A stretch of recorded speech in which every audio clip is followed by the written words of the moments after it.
My name's Tambui. I'm a detective with the Toronto Homicide Squad, and I'm here today to announce an arrest in the murder of Allan Lanteigne. On March 2nd, 2011, Allan left work at the University of Toronto. In March 2011, Allan Lanteigne was found brutally murdered in his Toronto home after days of no contact with friends or colleagues. The initial investigation revealed no forced entry and few clues, but the discovery of DNA under his fingernails hinted at a violent struggle. As detectives looked closer, they uncovered a web of lies involving Lanteigne's husband. For years, the case twisted through layers of financial motives and personal betrayal, leaving many to wonder how such a calculated crime unfolded. What led to Lanteigne's tragic death, and how did the pursuit of justice bring the conspirators to light? Let's explore the details of this complex case. Allan Lanteigne was a gay man living in Toronto, known for his career and his close-knit circle of friends and colleagues. He was a man who, according to those who knew him, had a relatively quiet and private life, though he did have a strong network of people who cared for him. Lanteigne worked in a professional environment, and his absence and subsequent murder raised immediate concern among his friends and co-workers when they hadn't heard from him for days. On March 3rd, 2011, Grazia Massi, a close friend of Allan Lanteigne, grew anxious after days of no communication. She feared something was wrong and decided to check on him at his Ossington Avenue home in Toronto. Although the house was quiet, his car remained parked in its usual spot. Hoping it was a simple case of illness, Massi resolved to wait another day before taking further action. The next day, her concern deepened when she contacted the University of Toronto, where Lanteigne worked as an accounting clerk, and learned that he had not reported to work or notified anyone of his absence. Alarmed, Massi rushed back to his home and this time called the police. Responding officers arrived quickly and, after receiving no response from inside, forced their way in through the back door. Inside, the scene was grim. Lanteigne was found lying face down near the entrance, surrounded by a large pool of blood. The signs of a violent confrontation were evident, with severe injuries to his head, which suggested that he had been beaten with a heavy object, possibly a crowbar or baseball bat. The brutal nature of the assault shocked even the seasoned officers on the scene. The crime scene created a confusing situation. No forced entry was evident, nor were there any signs of a struggle or theft. Yet, the ripped-off plastic cover of the alarm panel near the front door hinted at something sinister.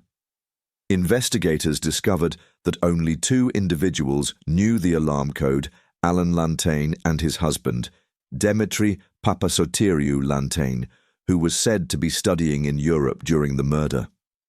Allan Lanteigne and Demitry Papasotiriou-Lanteigne got married in Toronto, Canada.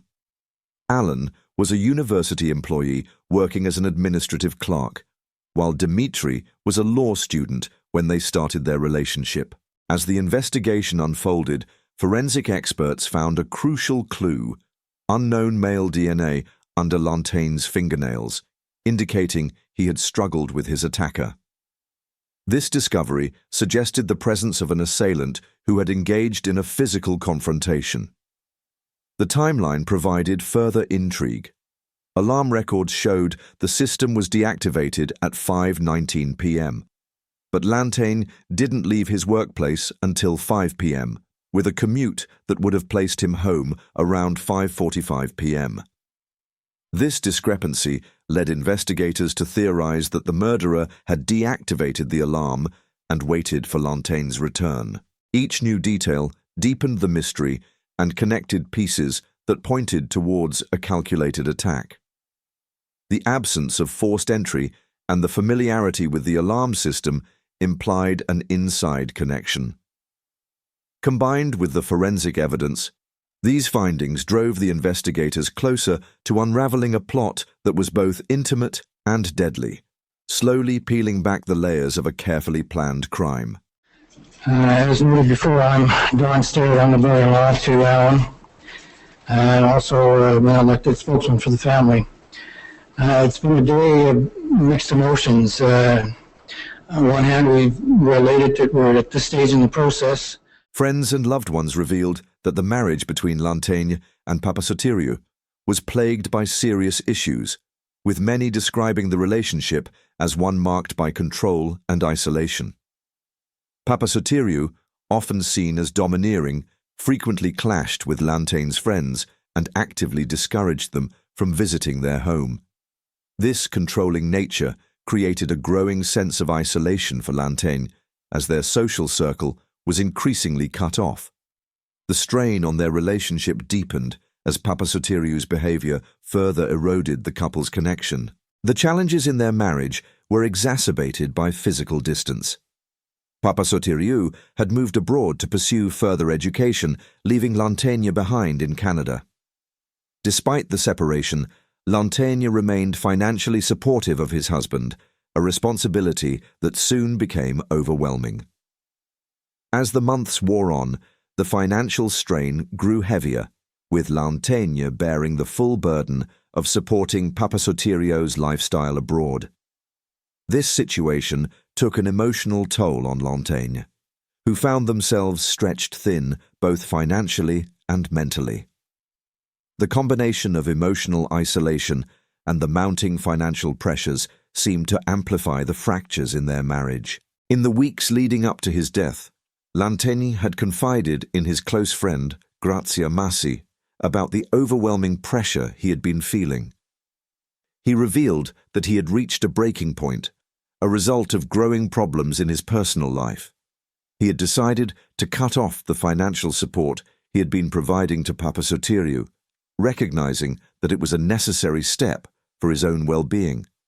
Though this decision marked a moment of empowerment for Lanteigne, it inadvertently deepened the already strained dynamics between him and Papasotiriou. The financial cut-off, which was meant to restore some balance, had instead been perceived as a serious threat by Papasotiriou. Lanteigne's husband, who had become heavily dependent on the financial assistance, struggled to accept the shift. The situation, already fraught with tension, now seemed poised to escalate further, leaving both men at a breaking point. The investigation into the murder of Allan Lanteigne took a critical turn when authorities uncovered a suspicious inquiry regarding his life insurance policy. It all began when a man named Michael Jones contacted the insurance company, claiming to represent a law firm processing Lanteigne's death benefit. The inquiry seemed standard at first, but as investigators dug into the details, they noticed something unusual. Despite providing the necessary paperwork, the cause of death was left blank on the claim form. When pressed for clarification, Jones wrote bludgeoning as the cause of death, a detail that had not been publicly released by authorities. But those, at this stage, are memories. They aren't a reality. And rather than having Allan with us and experiencing all the things that he should be experiencing, this disgusting murder has occurred and we are without him. This raised red flags for investigators who suspected that only the killer or the police could have known this crucial information. After further scrutiny, they discovered that Michael Jones was not who he claimed to be. In fact, Jones was an alias used by Michael Ivezic, a known local con artist with a history of fraudulent schemes. This revelation was a game-changer, as it directly tied Ivezic to the financial motives behind Lanteigne's murder. The life insurance payout seemed to be the ultimate goal, with both Ivezic and Demitry Papasotiriou-Lanteigne potentially set to benefit from Lanteigne's death. As investigators dug deeper, they uncovered a disturbing connection between Ivezic and Demitry Papasotiriou-Lanteigne, an affair that had been ongoing for some time. This relationship added a significant layer of complexity to the case, suggesting that the two men had conspired to kill Lanteigne in order to claim the substantial life insurance policy. Papasotiriou-Lanteigne, who stood to inherit millions, had a clear financial motive, while Ivezic, his lover, was driven by the prospect of a life with him after Lanteigne's death. The affair provided a disturbing context for the murder, which revealed that the crime was likely the result of greed and a desire for financial security. The breakthrough in the case came when investigators linked Ivezic directly to the murder scene. They obtained a DNA sample from Ivezic's teenage son, which, when tested, matched the unknown male DNA found under Lanteigne's fingernails. This discovery was pivotal, as it placed Ivezic at the crime scene during the brutal assault on Lanteigne. The DNA evidence solidified the connection between Ivezic and the murder, providing the crucial proof that he was directly involved in the attack. With clear motive and evidence, investigators uncovered a cold, calculated plot for financial gain. The conspiracy between Ivezic and Papasotiriou-Lanteigne, supported by DNA evidence, led to their conviction for Allan Lanteigne's murder. Their facade of innocence was exposed, revealing a crime fueled by greed and betrayal. After an exhaustive investigation that spanned several months, Michael Ivezic was finally arrested and charged with first-degree murder. His capture was a significant milestone in the case, but it also marked the beginning of a new set of challenges for the authorities. The key issue that remained unresolved was the whereabouts of Demitry Papasotiriou-Lanteigne, the second suspect. Papasotiriou had been living in Greece since the murder, and with no extradition agreement between Canada and Greece, the authorities faced a major hurdle in bringing him to justice. However, in a surprising twist, Papasotiriou made a bold and unexpected decision that would change the course of the investigation. Driven by a desire to contest issues surrounding his late husband's insurance policies, he voluntarily returned to Canada. This decision gave Canadian authorities the perfect opportunity they had been waiting for. As soon as Papasotiriou set foot on Canadian soil, he was swiftly arrested. His return was a significant breakthrough, and it allowed the authorities to focus on securing a conviction for both him and Ivezic. The trial for both men began on November 27, 2017, and it stretched over nearly 7 months. The proceedings were marked by intense scrutiny, with both the defense and prosecution presenting their cases in great detail. The prosecution took a methodical approach, creating a story driven by greed, betrayal, and calculated murder.